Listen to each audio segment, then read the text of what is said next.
જય સોમનાથ વિદ્યાર્થીઓ, good morning.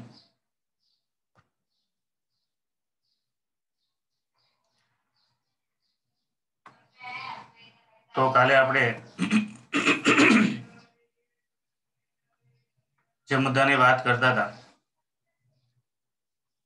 એમાં પ્રકાશના પરાવર્તનની વાત થઈ. પ્રકાશનું જ્યારે સમતલ સપાટી પરથી પરાવર્તન થાય કે પછી ગોળાકાર સપાટી પરથી પરાવર્તન થાય, એ પરાવર્તનની ઘટનાને 3 નિયમો છે. એટલે પરાવર્તનના 3 નિયમો કહેવાય છે.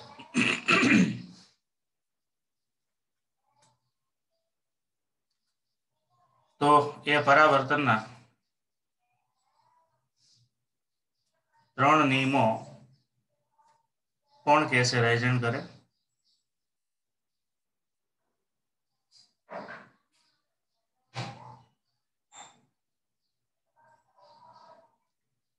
જે વિદ્યાર્થીઓને પરાવર્તનના નિયમો ખ્યાલ છે, રાઇઝન કરશે.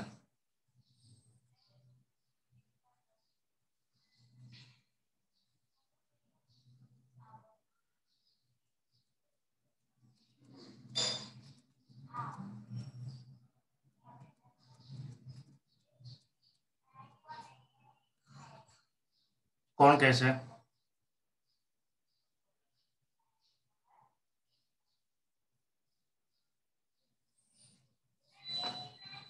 કાટેલિયા.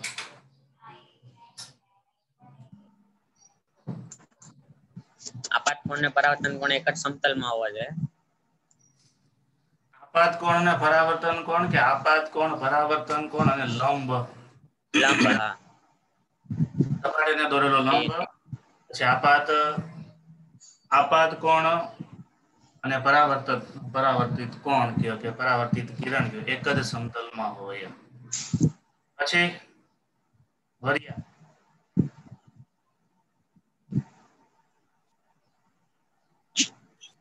આપાત કિરણ અને પરાવર્તિત કિરણ બે સમાન હોય. પછી આપાત કિરણ અને પરાવર્તિત કિરણ અને તેની સપાટીને સાથે દોરેલો લંબ ઈ એક જ દિશામાં હોય, એક જ સમતલમાં હોય. અને આપાત કિરણ અને પરાવર્તિત કિરણ બે સામસામેની બાજુ. તો પેલું બોલો એમ આપાત કોણ અને પરાવર્તિત કોણ સમાન હોય. લંબ સાથે જે ખૂણો બનાવે આપાત કિરણ જે લંબ સાથે ખૂણો બનાવે આપાત કિરણ કહીએ, અને પરાવર્તિત કિરણ બંને એક સમાન હોય. પછી આપણે ગોળી અરીસાની વાત કરતા હતા. તો કાનાણીભાઈ બોલશે ગોળી અરીસો કેવી રીતે તૈયાર?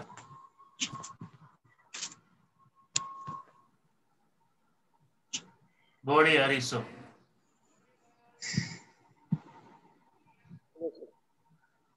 Hello sir. હા. ગોળી અરીસો એટલે આપણે એક ગોલક હોય, ગોલક માંથી ગોલક ભાગ કાપીએ એટલે એમાંથી ગોળી અરીસો થાય, અથવા અંતર્ગોળ અથવા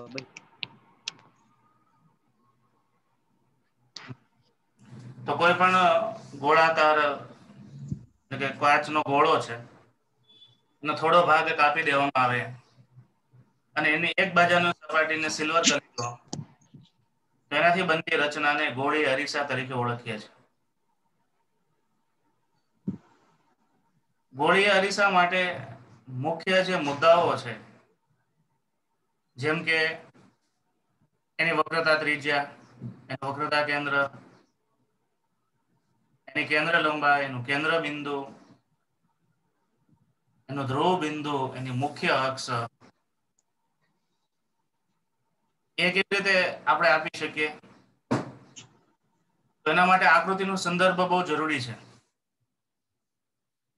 ગોખીને યાદ રાખવા કરતા કિરણ પ્રકાશ શાસ્ત્રની કોઈ આકૃતિ છે, એ તમે આકૃતિ દોરીને યાદ રાખો, એ તમને બહુ વધારે ફાયદો કરશે.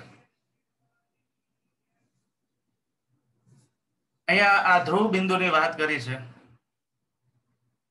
ધ્રુવ બિંદુ કોને કહેવાય? તો કે કોઈ પણ ગોળીય અરીસો હોય, એ ગોળીય અરીસાનું જે મધ્ય બિંદુ છે એને ધ્રુવ બિંદુ તરીકે ઓળખવામાં આવે છે.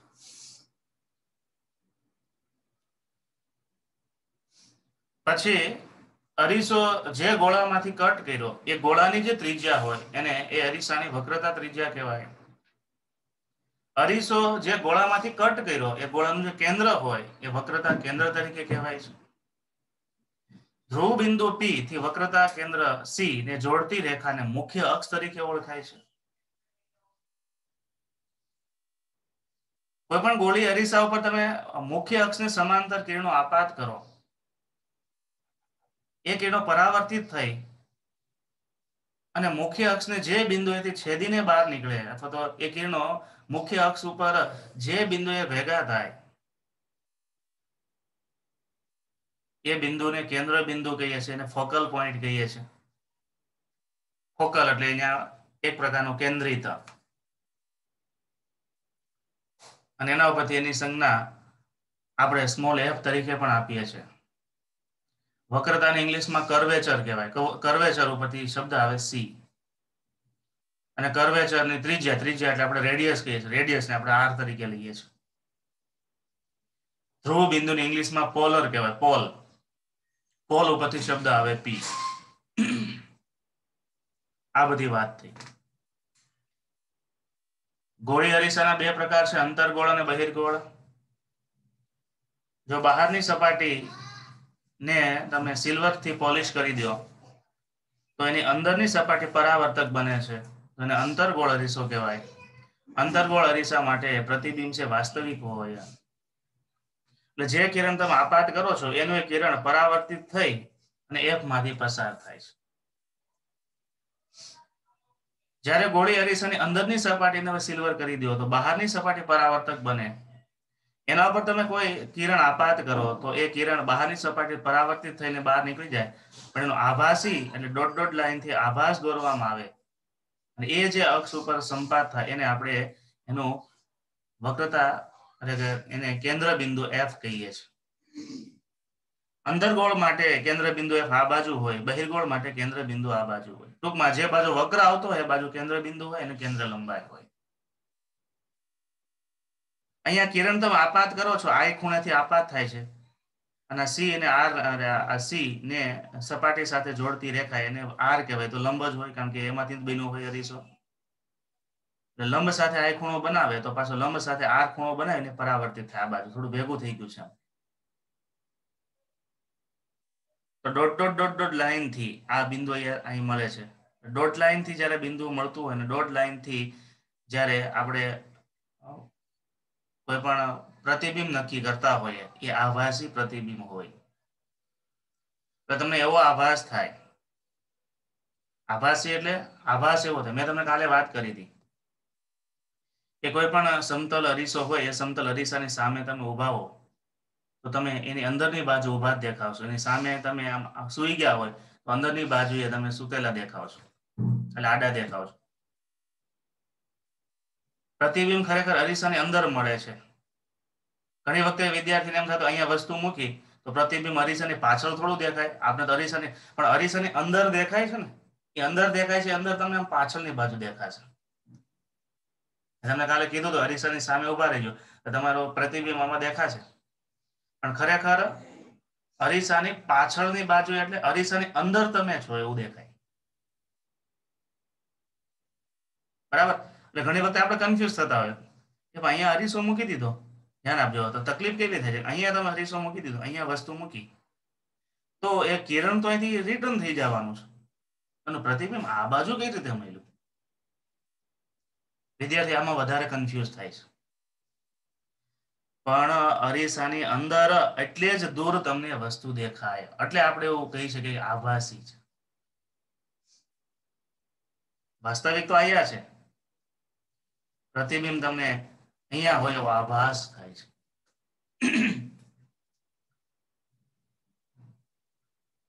તમારી પાસે અંતર્ગોળ અરીસો હોય, નહીં હોય છતાંય હોય તો એની સામે તમે વસ્તુ પિન મૂકો, એનાથી પ્રતિબિંબો કેવી રીતે રચાવેલા. બે ત્રણ વિદ્યાર્થીઓ ગુરુકુળ છે ત્યાં આપણે ફિઝિક્સ લેબમાં પહેલા ખાનામાં કદાચ અંતર્ગોળ અરીસા પડ્યા છે. ટ્રાય કરજો જોવાની,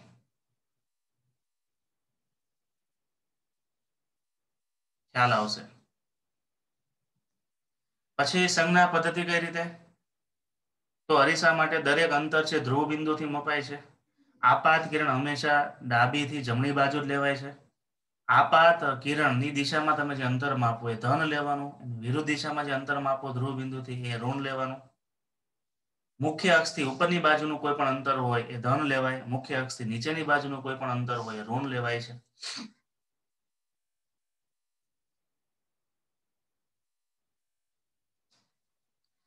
આ સંજ્ઞા પદ્ધતિ માટેના નિયમો છે. ત્યાર પછીનો વિદ્યાર્થી મુદ્દો આવે છે ગોળી અરીસાની કેન્દ્ર લંબાઈ f.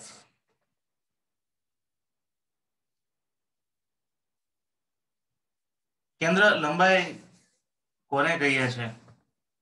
વાત એવી છે, આમાં તો ડાયરેક્ટ આપણે સમીકરણનો સંબંધ મેળવ્યો, પ્રશ્ન રીતે લખાયું છે, કારણ કે આમાં આ લોકોએ લખાયું છે ગોળી અરીસાની કેન્દ્ર લંબાઈ f, પણ f માં એને f અને r વચ્ચેનો સંબંધનું સૂત્ર લખાયું છે કે f બરાબર r/2 એમ.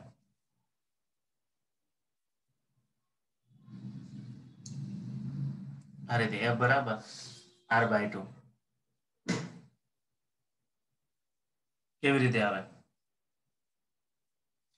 તો આગળનો પ્રશ્ન, ગોળી અરીસા માટે f અને r વચ્ચેનો સંબંધ મેળવો. 9.2.2 માંથી આ મુદ્દો છે. આમાંથી આ નવી થોડી સ્કેન કરી એટલે આગળના જે મુદ્દાઓ થઈ જતા સ્કીપ થઈ જતા ને એવું નથી થતા. ગોળી અરીસા માટે f અને r વચ્ચેનો સંબંધ મેળવો. તો વિદ્યાર્થી આકૃતિ દોરો ખાસ. ચલો એ રીતે આ રીતે ગોળી અરીસો, બધા કેમેરો ઓન કરશે.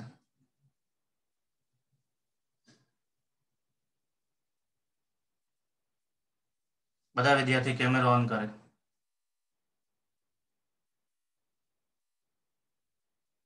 ફ્રન્ટ કેમેરો નહીં, રિયર કેમેરો. તમે આકૃતિ દોરો છો ને એ મારે જોવાની છે.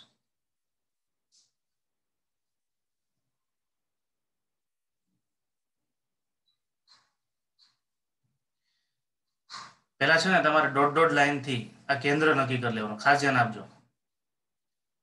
પેલા કેન્દ્ર બિંદુ C નક્કી કરો અને C ને ધ્યાનમાં રાખી અને થોડુંક ડોટ લાઈન થી અડધું વર્તુળ બતાવવા રીતે, કારણ કે એને ધ્યાનમાં લઈને તમે વર્તુળ દોરશો ને C સાથે આ જોડતી રેખા ડાયરેક્ટ લંબ બનાવશે. આ B બિંદુ છે ને એ B બિંદુનો પોર્શન છે સમતલ અરીસા તરીકે, કારણ કે લંબ થઈ ગયો ને. પેલા C બિંદુ બધા મૂકો. પેલા અરીસો ક્યારેય નહીં દોરવાનો, પેલા C બિંદુ દોરવાનો, C બિંદુ નક્કી કરવાનું. C બિંદુ નક્કી કર્યા પછી તમારે નક્કી કરવાનું તમારે કેવડો અરીસો દોરવાનો. એટલે અહીંથી હવે ડોટ લાઈન થી આ રીતના B બિંદુ દોરો.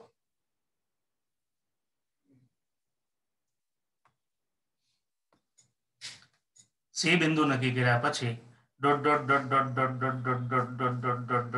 લાઈન થી તમે આ રીતે અંતર્ગોળ અરીસો બતાવો. બરાબર. પછી C થી P બિંદુનું ધ્રુવ મુખ્ય અક્ષ બતાવી દો. C થી P સુધીનું મુખ્ય અક્ષ બતાવો. હું જે રીતે કહું છું એ રીતે દોરજો આકૃતિ. પછી C થી સપાટી ઉપર લંબ દોરો અને ત્યાં B બિંદુ મળશે. આ C થી B નું અંતર શું થાય? R થાય. એવી રીતે C થી P નું અંતર પણ શું થાય? R જ થાય, કારણ કે આ વક્રતા ત્રિજ્યા થઈ ગઈ જે માંથી તમે કટ કર્યું છે એ. હવે છે ને એક સમાંતર કિરણ અહીંથી આમ આવવા દો. સમાંતર કિરણ એ બિંદુ પાસે આવવા દો. આ એ બિંદુ પાસેથી એક સમાંતર કિરણ આમ આવવા દો B ઉપર. હવે આ છે એ, હવે આ B બિંદુ છે એ સમતલ અરીસા તરીકે કામ કરે. આ લંબ છે, લંબ સાથે જેટલો આપાત ખૂણો બને એટલો જ પરાવર્તિત ખૂણો R બને કે ન બને? પણ કોઈ પણ કિરણ છે એ અહીંયાથી આ B પાસેથી પરાવર્તિત થઈ અને છેલ્લે પાસ ક્યાંથી થાય? ફોકલ પોઈન્ટ F માંથી પસાર થવાનું, લઈને F માંથી પસાર કરવાથી, F માંથી પસાર એટલે આકૃતિની ભૂમિતિ બની જશે. ક્લિયર? એટલું અહીંયા નામ આપી દો C. જ્યાં આ બિંદુ, આ કિરણ મુખ્ય અક્ષને ક્રોસ કરે છે, જ્યાં કેન્દ્રિત થાય છે, એને કેન્દ્ર બિંદુ F તરીકે નામ આપી દો. કેપિટલ F નામ આપજો. ચલો ધ્રુવ બિંદુ P થી F નું અંતર સ્મોલ f નાખી નાખો. ધ્રુવ બિંદુ P થી C નું અંતર એને કેપિટલ R કહીએ, કારણ કે વક્રતા ત્રિજ્યા R જેટલું જ હોય. અંતર બતાવી દો. અને મુખ્ય અક્ષ અને CB ને જે ખૂણો બને એને આલ્ફા નામ આપી દો. બહુ તમને ટૂંકી અને ટચ રીત બતાવું છું.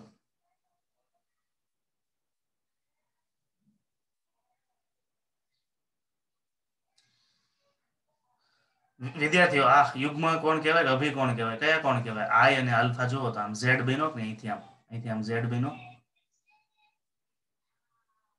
ઝેડ બને ત્યાં શું કહો છો? યુગ્મ કોણ કે અભિ કોણ?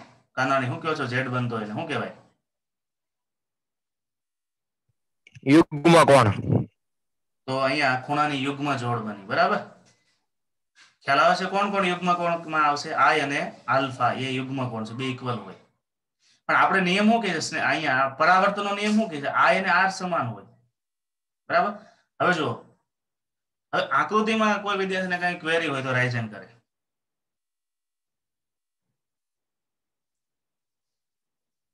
ચલો અહીં ધ્યાન આપો. આકૃતિનું વર્ણન હું લખાવું છું, તમારે લખવા નથી, તમારે ખાલી ગણિતના સ્ટેપ જ મૂકવાના છે. આ ચેપ્ટરમાં બહુ મજા આવે એવું છે.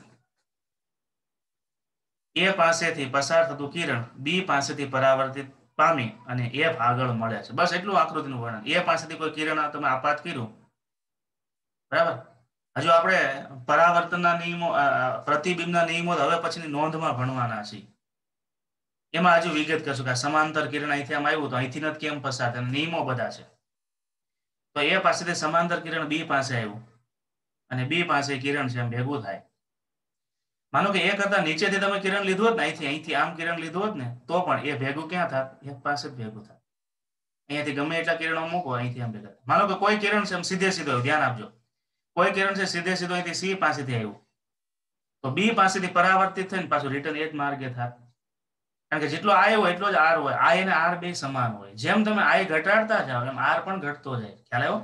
માનો કે અરીસો છે, અરીસામાં અહીંયા આ પી બિંદુને આપણે સમતલ તરીકે નહીં લઈએ તો અહીંથી આમ કિરણ આવવા દો, અહીંથી આમ કિરણ આવવા દો, સી પાછળ મુખ્ય અક્ષની સમાંતર કિરણ આવે, મુખ્ય અક્ષને સંપાત થતો કિરણ આવે તો પી પાસે તો પરાવર્તિત ત્યાંથી રિટર્ન થયું.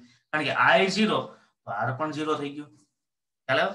એટલે આપણે ઝાઝા કિરણો જ બતાવવાના, એક જ બતાવવાનો, પણ ઝાઝા કદાચ કિરણો બતાવ્યા હોય ને તો પણ આકૃતિની ભૂમિતિ આની આ જ રહી કે જેમાં આઈ અને આલ્ફા ઇક્વલ જ થાય.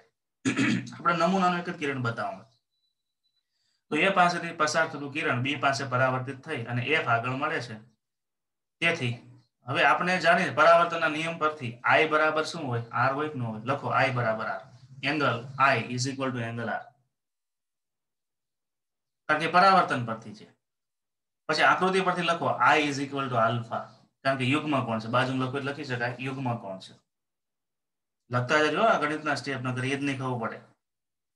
વર્ણન છે ને એ મેથેમેટિકલ જ છે, અને ચેપ્ટરમાં પૂરેપૂરા માર્ક્સ મળે. તમે કમ્પ્લીટ મેથેમેટિક્સના સ્ટેપ બતાવો ને તો. બીજું સીએફ બરાબર એફ બી થાય. શું કા? સીએફ એટલે સી થી એફ, એટલે સી થી એફ નું અંતર અને એફ થી બી નું અંતર શું કામ ઇક્વલ થાય? કારણ કે આઈ બરાબર શું છે? આર, અને આઈ બરાબર શું છે? આલ્ફા.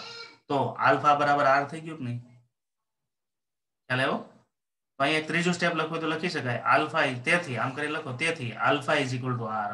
કારણ કે આઈ બરાબર આર અને આઈ બરાબર આલ્ફા, તેથી આલ્ફા બરાબર આઈ. આલ્ફા અને આઈ ઇક્વલ થાય, આલ્ફા અને આર ઇક્વલ થાય તો સીએફ બરાબર એફ બી થઈ જાય. એટલે સીએફ નું અંતર અને એફ બી નું અંતર બે ઇક્વલ થઈ જાય. બીજી વાત, ઓછો વક્ર હોય, આ વક્ર બહુ મોટો છે, પણ ઓછો વક્ર હોય તો એફ બી નું અંતર, એફ બી નું અંતર એટલે આ એફ બી નું અંતર, બરાબર, અને સોરી સી એફ નું અંતર એટલે સી થી એફ નું અંતર આ, અને એફ બી નું અંતર તો ઇક્વલ થયા. ઓછા વક્ર માટે એફ બી નું અંતર એટલે આ,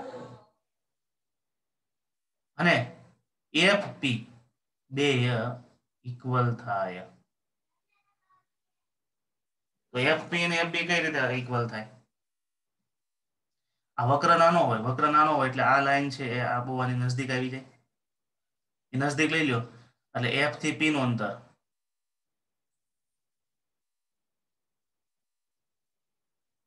એફ થી બી નું અંતર એટલે અહીંથી આ અંતર,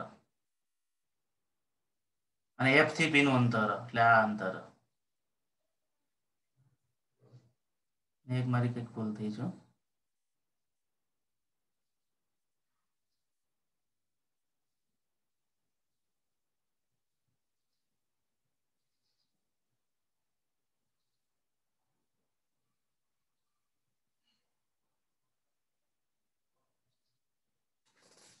બરાબર, એક જ મિનિટ.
સીપી બરાબર આપણે CF પ્લસ FP લીધું, પણ FP બરાબર CF.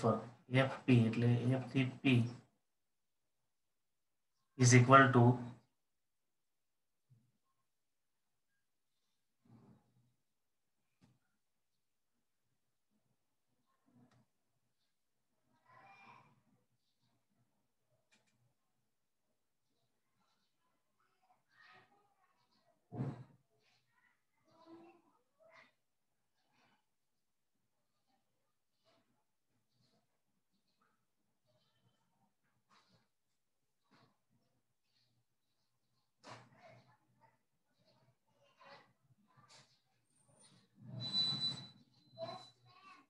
કંઈક અહીંયા લખવામાં ભૂલ થઈ છે.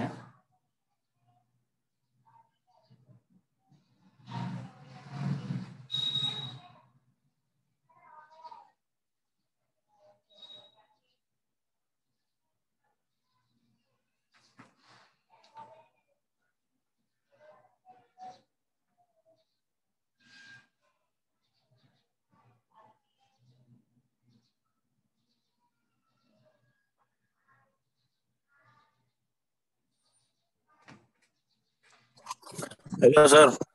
હા બોલ. સર તમે સીપી બરાબર CF પ્લસ FP લખ્યું ને, પછી સીપી બરાબર 2CF ની જગ્યાએ FP કરી નાખાય. CF છે એની જગ્યાએ FP મૂકી દેવા. એમ એ થઈ જશે. એટલે અને મારે કંઈક લખવામાં ભૂલ થઈ છે, પણ હવે ક્યાં ભૂલ થઈ છે ને કે તમે બધા ગોથે ચડશો. CF બરાબર અહીંયા પેલા BF લખી દો. BF CF સર રેડી જ છે.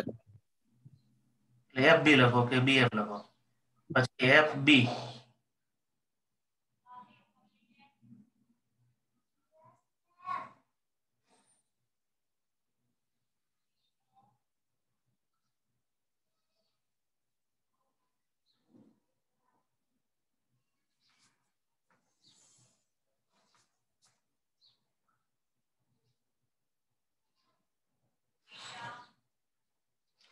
મારે તમને એ એક બતાવવું છે ઓછા વક્ર માટે આ એફ બી અહીંથી આ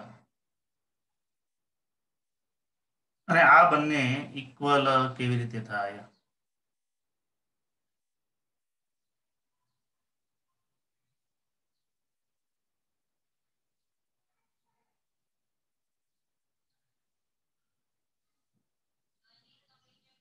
પછી CF બરાબર F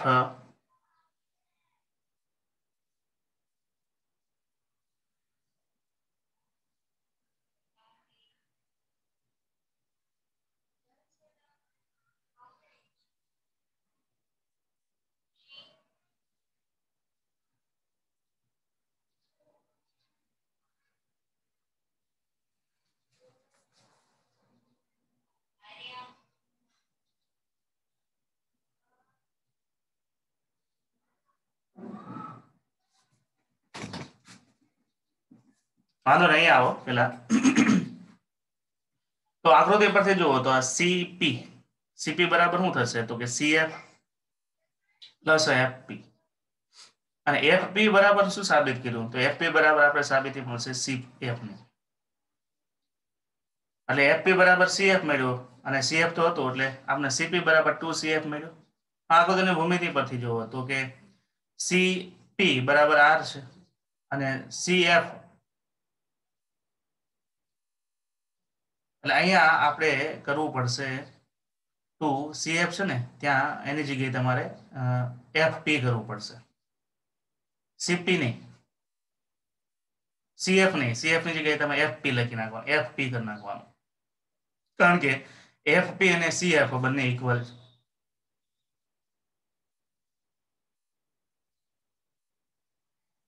એટલે અહીંયા તમે CF કયો તો ચાલે અને FP કયો તો ચાલે કારણ કે બંને ઇક્વલ છે. 2FP થશે, 2FP થશે પણ FP બરાબર શું મળશે R. એટલે આપણને F બરાબર R/2 એટલે કોઈ પણ અંતર્ગોળ અરીસો હોય એ અંતર્ગોળ અરીસા માટે R અને F વચ્ચેનો સંબંધ આ છે. હવે કોઈ પણ ન્યુમેરિકલ આપણે ગણીશું એમાં R આપ્યો હોય તો F મળી જાય, F આપ્યો હોય તો R મળી જાય. એટલે હવે પછીની બધી આકૃતિ આપણે એ રીતે ડિઝાઇન કરવાની કે જેમાં F બરાબર R/2 એનો સંદર્ભ ધ્યાન એટલે આપણે C બિંદુ મૂકી દો, P બિંદુ મૂકો એટલે F તમારે વચ્ચે જ મૂકી દેવાનું કારણ કે એ એનાથી અડધું જ હોય. F તમે વચ્ચે મૂકી દો એટલે કોઈ પણ કિરણ છે પરાવર્તિત થાય અને ત્યાંથી જ પસાર થાય. બરાબર. એક આ ડાઉટ છે ઓછા વક્ર માટે FB બરાબર PF ક્યાંથી લેવાનું છે કારણ કે CF બરાબર PF થાય કારણ કે આ બંને એંગલ છે સમાન છે, સમાન એંગલ છે એટલે CF is equal two BF થશે. એ તો ક્લિયર થઈ ગયું.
હવે પ્રતિબિંબો કેવી રીતે બનાવવા, પ્રતિબિંબો બનાવવા માટે નિયમો ખાસ આકૃતિ દોરતી જવાની છે. કેમેરો ઓન કરો.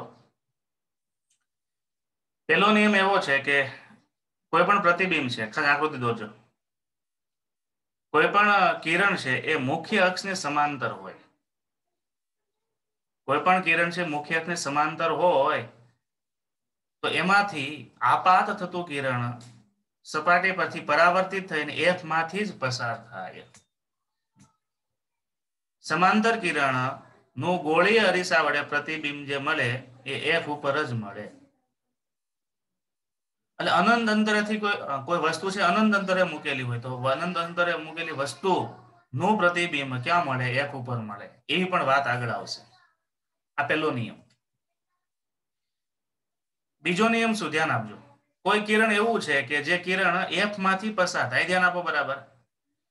F માંથી પસાર થતું કિરણ જ્યારે ગોળી અરીસા પરથી પરાવર્તિત થાય ત્યારે એ મુખ્ય અક્ષને સમાંતર બની જાય. અહીંયા શું હતું? સમાંતર કિરણ આવ્યું તો મુખ્ય અક્ષમાંથી સમાંતર કિરણ આવ્યું તો F માંથી પસાર થયું, પરાવર્તન થઈ. અને કોઈ આપાત કિરણ છે એ F માંથી પસાર થઈ એવી રીતે આવતું હોય તો અરીસાને પરથી પરાવર્તિત થયા પછી એ સમાંતર બની જાય. ચાલો, આમાં બે માં રિવર્સ થઈ જાય છે. સમાંતર હતું, F માંથી પસાર થયું, F માંથી પસાર થતું આવતું કિરણ અથડામણ પછી સમાંતર બની જાય. ત્રીજો નિયમ, કોઈ કિરણ છે એ એવી રીતે આવતો હોય કે C બિંદુમાંથી પસાર થાય. ધ્યાન આપજો, F નહીં, C બિંદુમાંથી પસાર થાય એવી રીતે કોઈ કિરણ આવતું હોય તો ફરીથી C બિંદુમાંથી જ રિટર્ન થાય. કારણ કે C બિંદુ પાસે લંબ છે તો જે કિરણ અહીંથી આમ આવે તો 0 ખૂણે આપાત થાય તો 0 ખૂણે જ એનું પરાવર્તન થાય. અહીંયા તમે જો આકૃતિમાં C બિંદુ સાથે આમ લંબ દોરો ને તો તમને આપાત કોણ અને પરાવર્તિત કોણ બે ઇક્વલ દેખાશે. અહીંયા પણ તમને આપાત અને પરાવર્તન બે ઇક્વલ દેખાશે. અને અહીંયા પણ આપાત અને પરાવર્તન ઇક્વલ જ દેખાશે કારણ કે C બિંદુ ઉપર લંબ સાથે જ તમે કિરણ મૂકી દીધું. કોઈ પણ સપાટી ઉપર લંબ ઉપર આમ કિરણ આપાત કરો તો ત્યાંથી જ પાછું રિટર્ન થાય. તો F માટેના નિયમો જોઈ લીધા, C માંથી પસાર થતા કિરણના નિયમો જોઈ લીધા. હવે P બિંદુ માટે શું થાય? કોઈ કિરણ એવી રીતે આપાત થાય છે કે જે P બિંદુ પાસેથી પરાવર્તિત થતું હોય તો એ આ રીતે જેટલા મુખ્ય અક્ષ સાથે જેટલો, કારણ કે P બિંદુ પાસે થી પરાવર્તિત થતું હોય તો આ મુખ્ય અક્ષ જે લંબ થઈ ગયો તો લંબ સાથે જેટલો ખૂણો આપાત બને એટલો જ ખૂણો શું બનશે? પરાવર્તન. જો ભલે ગોળે અરીસો પણ પરાવર્તનનો જે નિયમ છે આપાત કોણ અને પરાવર્તિત કોણ ઇક્વલ હોવા જોઈએ એને પકડાઈ જ રાખ્યો છે.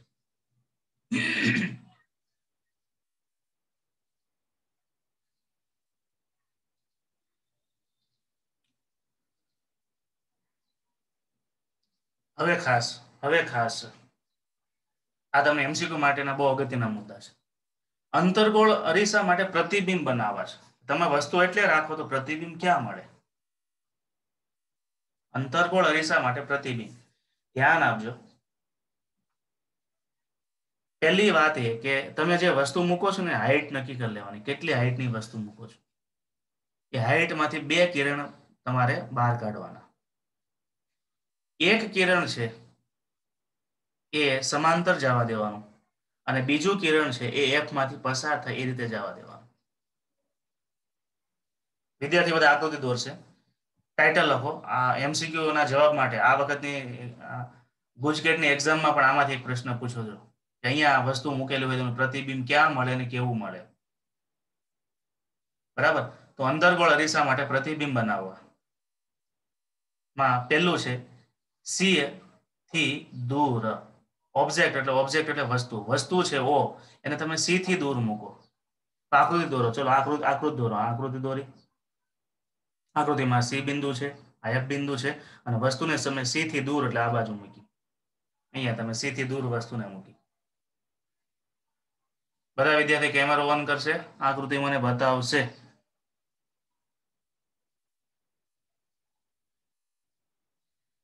C થી દૂર વસ્તુ મૂકવાની છે. ચલો C થી દૂરમાં તો એ વસ્તુ જે છે ત્યાંથી તમે એક કિરણ સમાંતર આપાત કરો. અહીંથી આમ આપાત કરો, ખાચા આપાત કર્યું. તો ઉપરના નિયમ પ્રમાણે સમાંતર કિરણ તમે અરીસા ઉપર આપાત કરો તો એનું પરાવર્તિત કિરણ ક્યાંથી પસાર થાય? F માંથી પસાર થાય. ખૂચો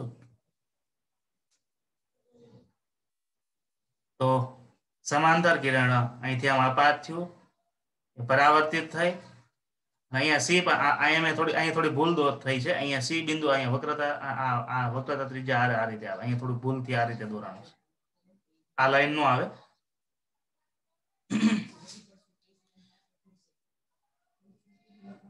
આપાત કોણ અને વક્રતા ત્રિજ્યા આ હોય, કદાચ કિરણ નીચે મૂકો તો વાંધો નથી, બરાબર.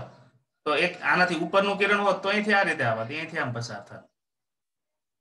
આ વક્રતા ત્રિજ્યા છે, એ અલગ વસ્તુ છે, બરાબર. હાલો, બીજું કિરણ છે એ એફ માંથી પસાર કરો. બીજું કિરણ છે એફ માંથી પસાર કરો. ખાચા. હાલો, પરાવર્તિત થઈ, એફ માંથી પસાર થઈ, પરાવર્તિત થઈને કેવું થઈ જાય? સમાંતર થાય. બંને કિરણો જ્યાં ભેગા થાય, બોલ રાધા બોલ, સંગમ હોગા કે નહીં, જ્યાં બંને કિરણોનો સંગમ થાય છે ત્યાં તમને પ્રતિબિંબ મળ્યું. હાલો, જ્યાં બંનેનો સંગમ થાય છે ત્યાં તમને ઇમેજ મળે છે.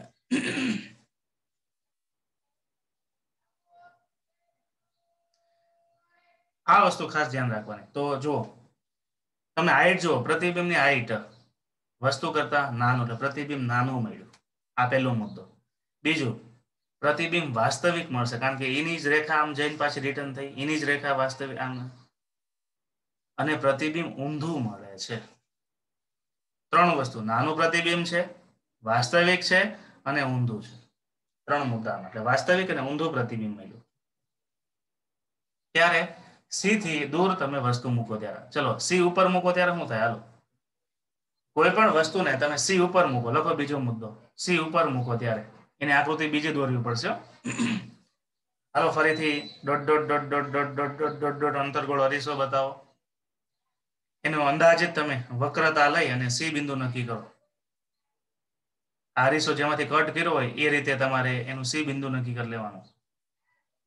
સી બિંદુ પર વસ્તુ મૂકવાની, ત્યાંથી એક કિરણ જવા દે ખાચા, બીજું કિરણ જવા દે ખૂચુક, બંને પરાવર્તિત થઈ અને એની નીચે જ તમને એટલી જ હાઈટ ઉપર બે ભેગા થશે. ટ્રાય કરો.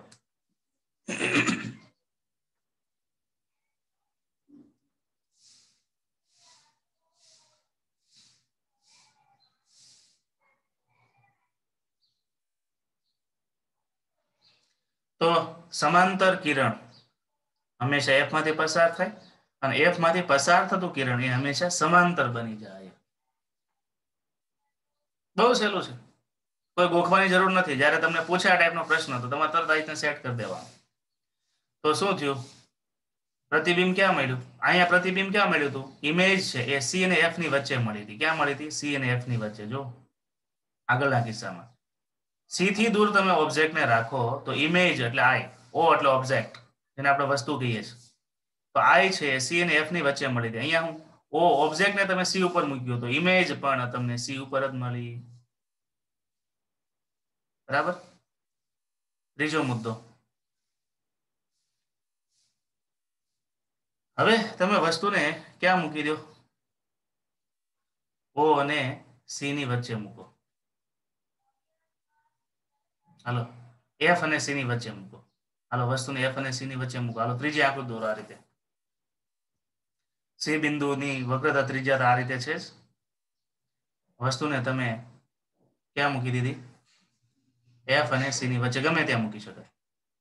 હાલો, એમાંથી બે કિરણો પસાર કરો. ખાચા. બીજું કિરણ પસાર કરો. ખૂચું.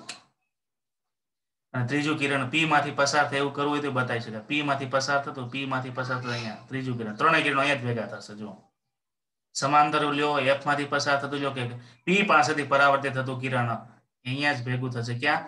સી થી દૂર જ ભેગા થશે અને ઇમેજ પણ તમને મોટી મળશે. તો ત્રણ કિસ્સામાં પ્રતિબિંબ છે વાસ્તવિક છે, ઊંધું પ્રતિબિંબ છે.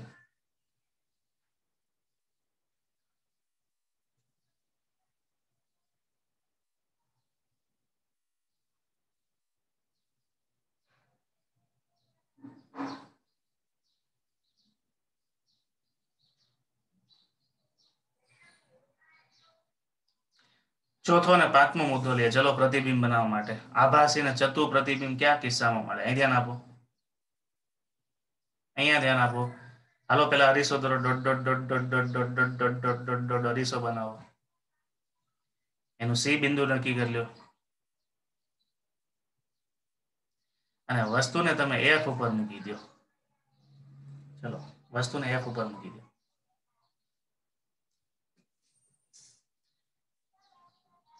કેમેરા બધા ઓન રાખજો આમાં ખાસ.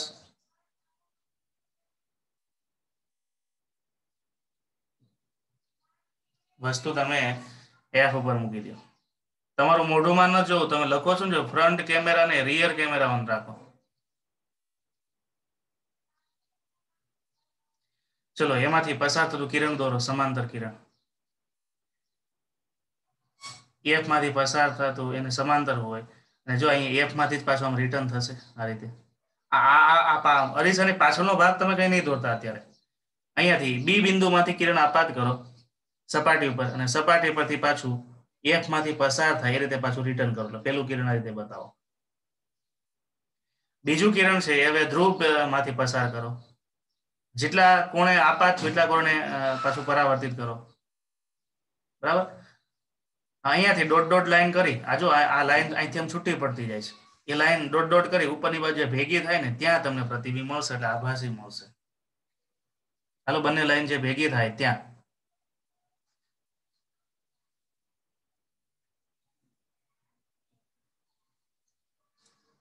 ઇમેજ આઈડેસ કહો અને ઇમેજને હાઈટ પણ વધારે મળશે. જેવી વસ્તુ છે એવી જ પ્રતિબિંબ મળશે. પ્રતિબિંબ મળશે ચત્તુ મળશે પણ આભાસી મળશે.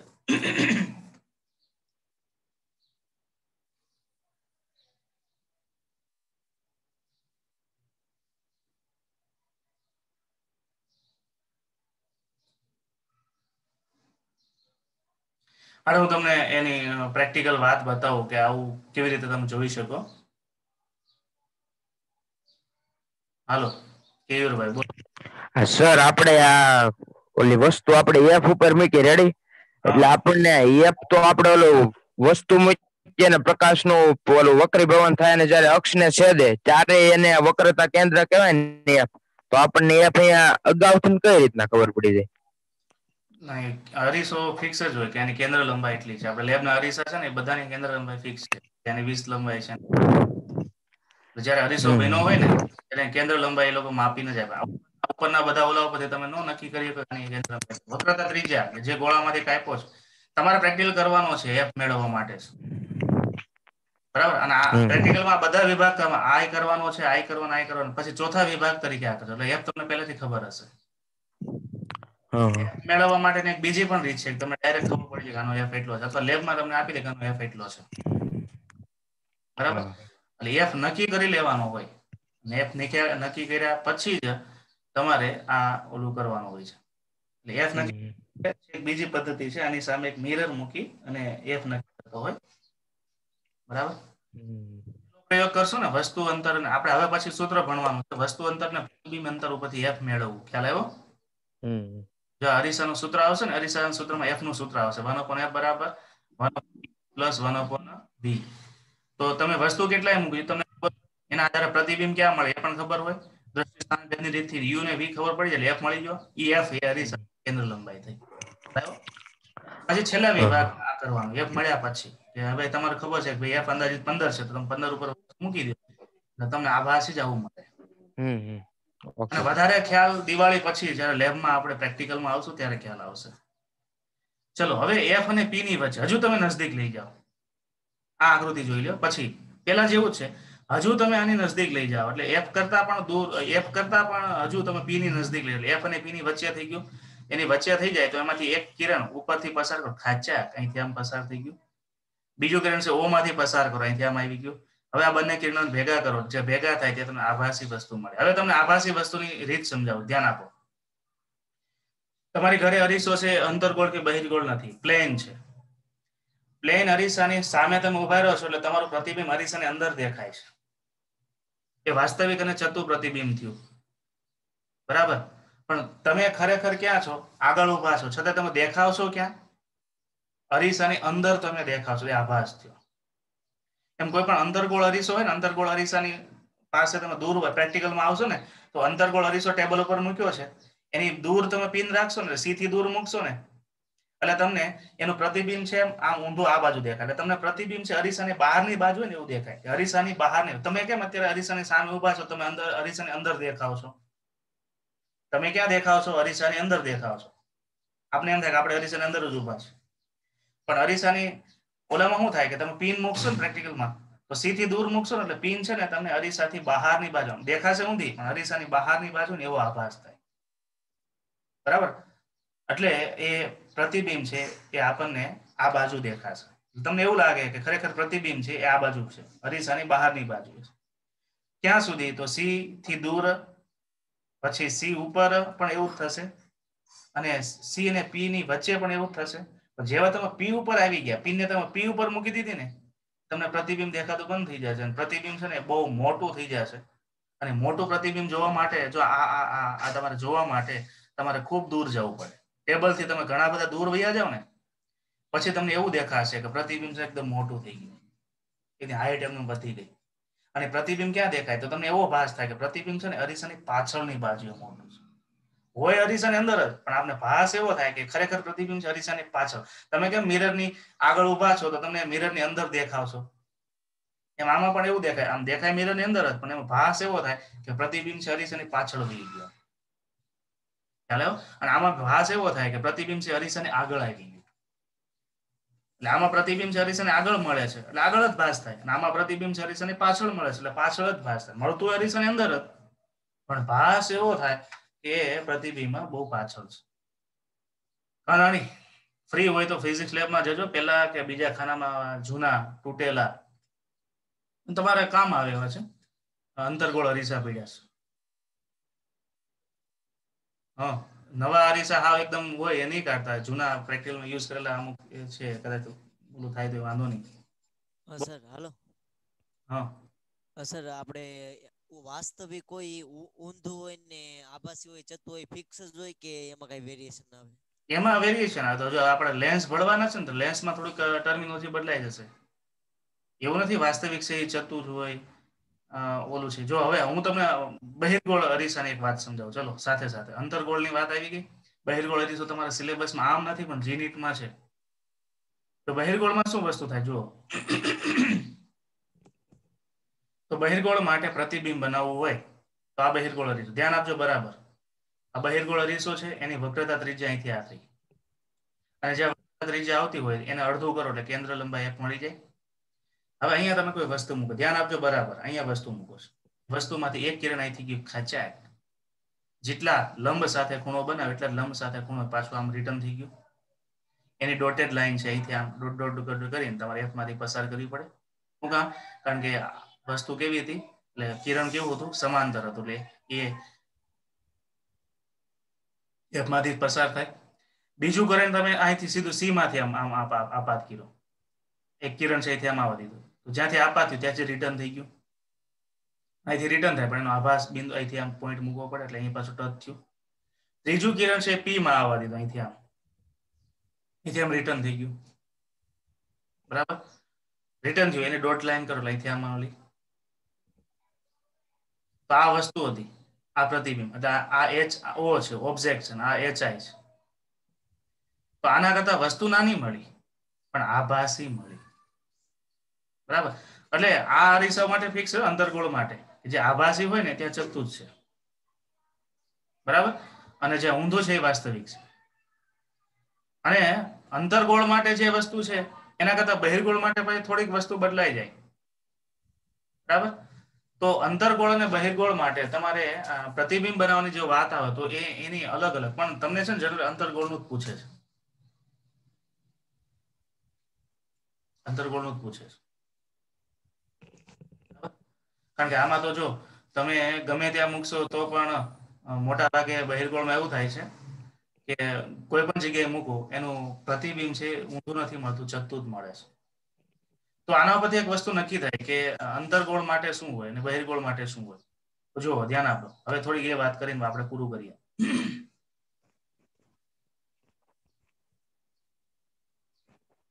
અંતર્ગોળ માટે એફ અને આર બે માઇનસ હોય. શું કામ માઇનસ હોય? ધ્યાન આપો. આ અંતર્ગોળ અરીસો, બરાબર, આ આપાત કિરણ. તો આપાત કિરણ છે અહીંથી આમ આવે છે. તમારે આર માપવો છે તો તમારે પી થી લઈને અહીંયા સુધીનું અંતર માપવું પડે. તો આપાત કરતા કઈ બાજુ માપો છો? વિરુદ્ધ બાજુ માપો છો. એટલે આર સી માઇનસ આવે. અને એફ પણ પી થી લઈને આ બાજુ માપો છો, એફ પણ કેવું આવે? માઇનસ આવે. એટલે અંતર્ગોળ દિશા માટે એફ અને આર બંને માઇનસ હોય, ફિક્સ જ છે. બરાબર. પછી બહિર્ગોળ અરીસા માટે એફ અને આર બંને પ્લસ હોય. જો આપાત કિરણ આવ્યું. આપાત કિરણની દિશામાં જ તમારે આ બિંદુ પી છે, પી થી લઈને સી સુધી અંતર આ બાજુ માપવું પડે. ખ્યાલ આવ્યો? એટલે એમાં ઈ પ્લસ આવે. અને આ એફ પણ આ બાજુ જ માપવું પડે એટલે પ્લસ આવશે. બરાબર. અને બહિર્ગોળ માટે હંમેશા ધ્યાન આપજો, બહિર્ગોળ માટે હંમેશા પ્રતિબિંબ ચત્તુ હોય અને આભાસી જ હોય. બહિર્ગોળ માટે પ્રતિબિંબ હંમેશા ચત્તુ અને આભાસી હોય. કોઈ પણ ફોર વ્હીલ કાર છે, ફોર વ્હીલ કાર ના જે બેક જે સાઈડના કાચ છે, જે તમે પાછળથી આવતી વસ્તુને જુઓ છો, બરાબર, એ હંમેશા બહિર્ગોળ જ હોય. ઓલવેઝ બહિર્ગોળ હોય. કારણ કે એનું પ્રતિબિંબ કેવું દેખાય? ચત્તુ દેખાય. નકર તો અંતર્ગોળ રાખે ને તો કાર તમને પાછળથી આવતી કાર ઊંધી દેખાય. બહિર્ગોળ હોય. બરાબર. અને વસ્તુ ખરેખર દૂર હોય પણ તમને દેખાય નજદીક, એટલે એક્સિડન્ટ થવાની શક્યતાઓ છે. એટલે એ પાછળની કાર છે તમારી પાછળ આવતી હોય, ખરેખર ઘણી દૂર હોય, પણ અરીસામાં તમને હોય એનાથી થોડી નજદીક દેખાય. નજદીક દેખાય એટલે શું થાય? તમે એને પહેલા તમે સાઈડ આપી દો, એટલે અકસ્માતની શક્યતા નિવારી શકાય. એટલે કોઈ પણ વ્હીકલ છે એના સાઈડના જે કાચ છે એ હંમેશા કેવો હોય છે? બહિર્ગોળ હોય છે. પછી કેન્દ્ર લંબાઈ થોડી ઓછા વધુ હોઈ શકે, એમાં એ કાચ વપરાય. ઉદાહરણ 1 અને 2 એ બુકમાંથી સમજવાના કીધા છે, તમે સમજવા ટ્રાય કરજો. ઉદાહરણ 1 અને 2 બરાબર હોમવર્કમાં આપું છું. એ સિવાય તમને બીજો કઈ લગતો પ્રશ્ન હોય તો પૂછી શકશો કાલે. આજે ને આજે સમય પૂરો થાય છે. બરાબર. ઉદાહરણ 1 અને 2 આના માટેના જ છે. વસ્તુ મૂકો તો તમને ક્યાં એનું પ્રતિબિંબ રચાય, સમજવા ટ્રાય કરજો. અને આ ઉદાહરણ 1 અને 2 સમજવા માટે તમને પ્રતિબિંબ કઈનું કઈ મળે એ ખાસ ખબર હોવી જોઈએ. હવે પછી આપણે અરીસાનું જે સૂત્ર તારવવાનું છે એ સૂત્રની તારવણી માટે પણ એફ અને આર ની ટર્મિનોલોજી આપણે ખ્યાલ હોવી જોઈએ. Hello sir. Hello sir. બોલો. સર આપણે ઓલું સૂત્ર આવ્યું કે એફ બરાબર r/2. તો એમાં આપણે એક જ્યાં પ્રોબ્લેમ પડ્યો તો ત્યાં હા બોલો. એટલે એમાં એમ હતું કે ઓછા વક્ર માટે સાબિત થાય આ એફસી વાળું. તો એટલે વક્ર ઈ છે ને બહુ ઓછા ઓછો વક્ર જ હોય. ઓછો વક્ર એટલે કેટલો વક્ર એમ? રાઉન્ડ ઓફ બહુ નાનો. કારણ કે વક્ર શું કામ ઓછો હોય? કારણ કે આ છે ને જે ગોળો એ બહુ મોટા ગોળામાંથી એક નાનો ટુકડો કાપે. જેમ જેમ ગોળો વધારતા જાય એમ શું થાય? એની વક્રતા ઘટતી જાય. તમે નાનું સર્કલ કરો તો નાનું સર્કલ છે એનો વક્ર મોટો થશે. પછી તમે મોટું સર્કલ કરો, મોટા સર્કલ માંથી થોડોક નાનો ભાગ કાપી લો, શું થાય? બરાબર. એટલે આપણે જે લેબની અંદર લેન્સ વાપરીએ છીએ ને એની વક્રતા ત્રિજ્યા કેટલી હોય છે? 24 છે, કોઈની 20 છે. એટલે શું થાય? 24 સેન્ટીમીટર ત્રિજ્યાનો ગોળો હોય. 24 સેન્ટીમીટરનો ત્રિજ્યાનો ગોળો હોય એટલે એનો વ્યાસ કેટલો થાય? 50 સેન્ટીમીટર. એટલે આવડો મોટો ગોળો હોય કાચનો, એમાંથી નાનો એવો ભાગ કરી લીધો હોય. એ જે પ્રોબ્લેમ પડ્યો છે ને એમાં મારે કંઈક મિસ્ટેક થઈ છે ગમે ત્યાં, હું તમને સોલ્વ કરાવીશ. અને એ થિયરીનું બીજી રીતે તમારે કર્યું હોય તો બુકની રીતે પણ થાય છે, પણ બુકની રીતમાં છે ને એમાં થોડુંક વધારે માથાકૂટ વાળું છે. એમાં અઝમ્પશન તો એમાંય લેવું પડે. જો આ લોકો એ સૂત્રની તારવણી માટે એક બીજી રીતે બતાવીશ આમાં, આ રીતે, આ રીત પણ બતાવી, 2θ વાળી રીત પણ બતાવી છે. પણ એમાં છે ને થોડી પ્રોસેસ વધી જાય છે અને એમાં એઝમ્પશન તો લેવું જ પડે. જો tan θ = θ ક્યારે? તો કે નાના અત્યંત થીટા અત્યંત સૂક્ષ્મ હોય ત્યારે. એટલે તો મારે જ કંઈક સમજાવવામાં ભૂલ થઈ છે, કદાચ લખવામાં ભૂલ નહીં હોય, પણ હું એકવાર હું મારી રીતે ક્લિયર કરી લઉં, પછી કાલે તમને પાછું રિપીટ કરાવીશ. એવું નથી કે મેં કરાવ્યું એ બુકમાં નથી, આમાં છે. જો f = r/2 આની ત્રીજી રીત પણ રેફરન્સમાં છે. ભૂમિતિ જે આવતી હોય ત્યાં તો તમે અલગ અલગ ભૂમિતિના રૂલ્સ નો ઉપયોગ કરીને તમે સોલ્વ કરી શકો, એવું નથી. સારું, અહીંયા આપણે પૂરું કરીએ. જય સ્વામિનારાયણ.